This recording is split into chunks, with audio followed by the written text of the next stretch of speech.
Assalamualaikum warahmatullahi wabarakatuh.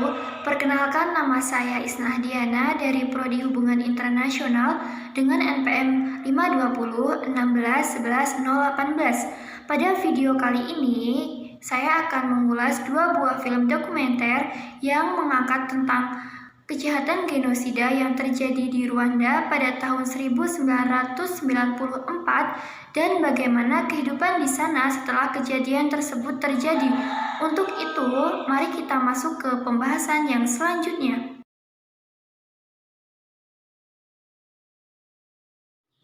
Makna dari kejahatan genosida adalah pemusnahan kelompok etnis.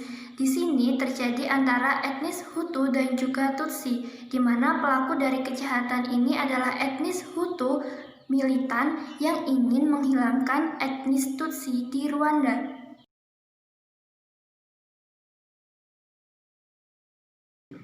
Jadi pada tahun 1994, tepatnya pada bulan April, telah terjadi pelanggaran HAM berat di Rwanda, yaitu kejahatan genosida yang menewaskan sekitar 800.000 orang dalam kurun waktu 100 hari.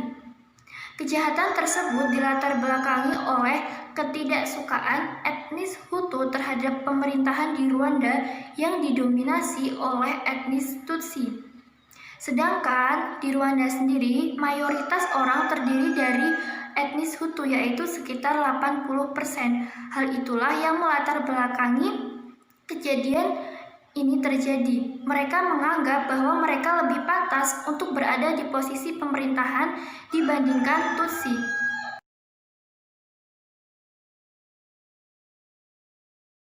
Pada film pertama ini mengangkat tentang kembalinya orang-orang Tutsi ke tanah Rwanda, dan hal itu diakomodasi oleh pemerintah karena itu merupakan hak mereka sebagai warga negara Rwanda.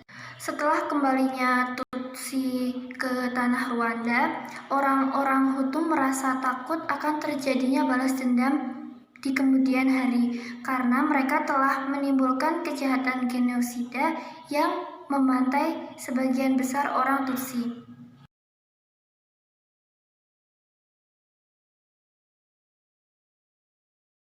Ada beberapa hal yang menyebabkan beberapa pengungsi masih bertahan di kamp pengungsi, yaitu security, injustice, and false accusation, di mana hal-hal ini menjadikan suatu ketakutan bagi mereka karena mereka masih merasa isu kejahatan genosida ini masih terjadi di Rwanda, sehingga mereka merasa lebih aman untuk bertahan di kamp pengungsian.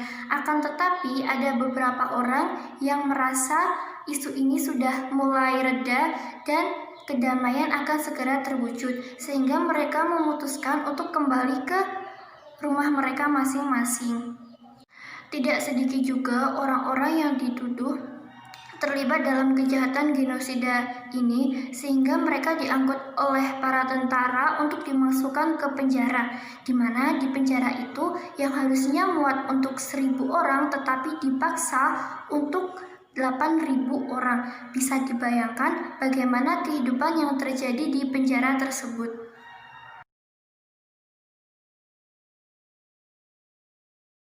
Setelah 20 tahun berlalu, kejadian genosida ini masih membekas di rakyat Rwanda, mengingatkan akan betapa sadisnya kejahatan genosida tersebut terjadi. Kesadisan yang dilakukan oleh etnis Hutu bisa dilihat dari memori-memori yang ditinggalkan oleh mereka. Hal itu bisa dilihat dari salah satu gereja yang menjadi kuburan massal, di mana itu menjadi tempat pembantaian orang-orang Tutsi. Di situ baik anak-anak, perempuan, maupun semua kaum dimusnahkan dengan cara yang tidak manusiawi.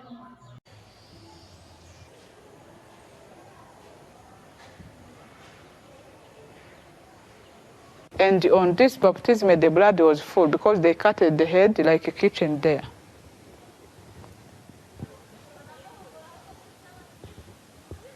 This is the side of children's.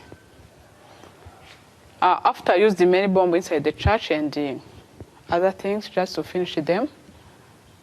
they take the baby everywhere here in this church and smash them against the wall in this side. You see the blood on this wall? They were so.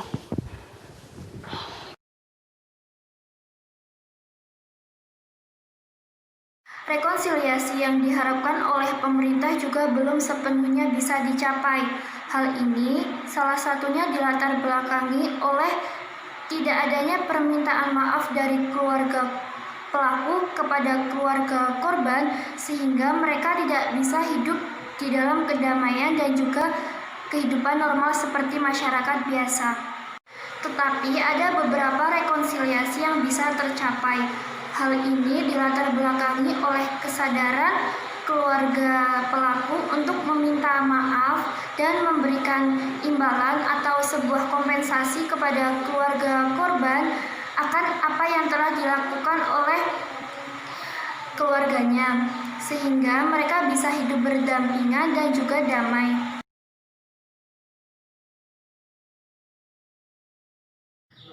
Kejahatan genosida di Rwanda ini termasuk ke dalam pelanggaran HAM berat karena telah terjadi penghilangan nyawa orang secara paksa, yang itu melanggar apa yang tercantum di ICCPR.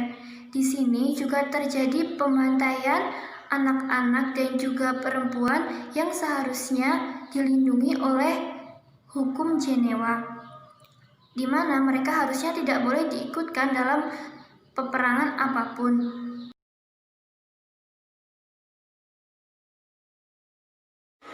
Rwanda juga menginginkan negaranya maju dan berlari dari ketertinggalan yang disebabkan oleh genosida ini. Dan yang menjadi tantangan terbesar di sini adalah rekonsiliasi dan juga perdamaian antara Hutu dan juga Tutsi yang harusnya bisa diselesaikan sehingga kehidupan yang normal bisa terwujud di Rwanda.